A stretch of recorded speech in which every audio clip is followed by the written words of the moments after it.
Somo letu leo tunajifunza Kiingereza. Kiingereza automatic tugote ndani kitu kwa moja. You are together. Maji kwa Kiingereza inaitwaje? You are maji and meaning is down is mean foil.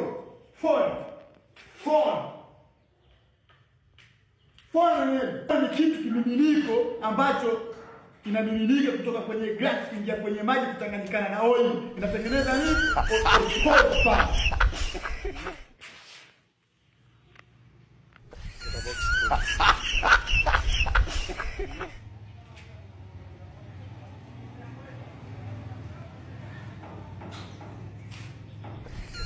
Fine.